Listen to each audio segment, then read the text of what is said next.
Like what? It's March 29th, and this is Yesterday in 5 Minutes, or less. We're brought to you by the awesome people at Eunomia CBD and Linode.com. Check the description below for details on deals that you can't get anywhere else but here. Also, it really helps us out. Before I get into any news, it's important for me to tell you that the MBN network now has an official mobile app. Go out and download it. It's available anywhere you download apps. You can listen to all the podcasts we do, even when your phone is locked. That's my favorite part. You can also watch all of these videos on there and so much more. Huge shout out to our friend April Dunn for helping us with this app. It's a huge deal for us.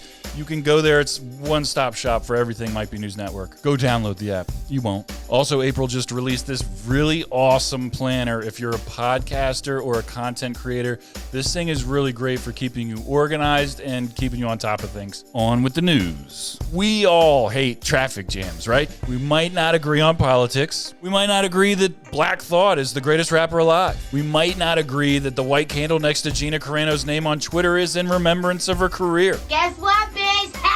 But I imagine that it takes a special kind of insane person to enjoy sitting in traffic. There is a $9 billion a day traffic jam happening in Egypt right now. By now, I'm sure you've heard all about it, but let's dive in. The Suez Canal is an artificial sea level waterway in Egypt, connecting the Mediterranean Sea to the Red Sea. It was built between 1859 and 1869.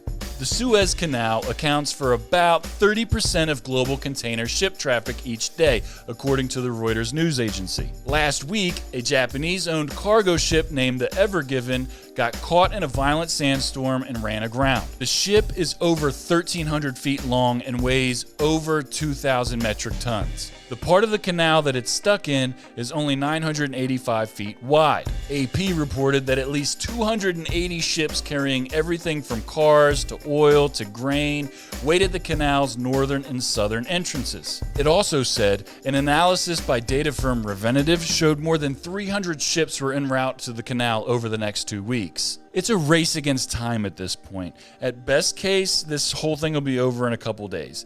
But at the worst, it could be a couple weeks. There's just so much at play here. It's really, really wild. Experts are worried that if the Ever Given isn't freed soon, the logjam could impact the oil market, shipping and container rates, leading to the rise of cost in everyday goods. Let's just focus on the ship for a second. There's approximately 20,000 containers on the Ever Given. I would assume that it's safe to say that some of those containers contain livestock or goods with expiration dates. Then, just think about all the ships that are stuck waiting. Some shipping companies are even considering alternative routes through pirate territory. The rudder of the Ever Given was freed late Friday night, but there's really been no updated timetable as to when they think this will all be over. To this point, they've been digging it out, tugboats are trying to pull it free, and they're currently considering unloading it. They might even be doing that by the time this video comes out. What else can I say about this?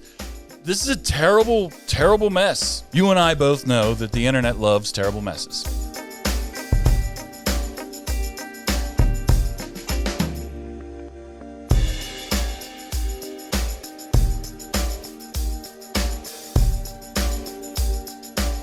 Next. Lawmakers in New York legalized recreational marijuana on Saturday. Governor Andrew Cuomo still hasn't resigned, thinks that it could bring in about $350 million a year in revenue. $350 million isn't a bad start. Colorado brought in over $2 billion in 2020. 32 million of it was in November alone. Let's face facts. We're in some strange times. Our government can't print money fast enough, and big banks don't give a shit about any of us. A lot of crazy and progressive ideas that are floating around out there, like free college or free healthcare, could straight up be paid for by the revenue of recreational marijuana. Not to mention the massive effect that it would have on our criminal justice system in terms of money and lives saved. Good job, New York. Last one. Have you seen Pharaoh V Allen on HBO? It's a 4-part series documenting the accusation of sexual abuse against Woody Allen involving Dylan, his then 7-year-old daughter, with Mia Farrow, their subsequent custody trial, the revelation of Allen's relationship with Farrow's daughter Soon Yi, and the controversial aftermath in the years that followed. I've never been a big Woody Allen fan. Jackie and I watched the whole series over the weekend. I think it ended last week or the week before. You should check it out if you're into true crime documentaries like we are. It was really good, but very disturbing. Spoiler alert, I wasn't sure before, but after watching, I truly believe that Woody Allen is a terrible person. That's it for Yesterday in 5 minutes. My name is Taylor Cooper. If you like this video, it would really mean a lot to me if you liked it down here and shared it with your friends. Head over to nbnnetwork.com for all the great podcasts we're doing. Or, better idea, go download the app. Check out an all-new episode of Might Be News that came out today. We had Rob Yogel from Linode to come on to talk about Linode and also to share his amazing story. Thank you guys so much for watching. I hope you have a great day. I'll see you tomorrow.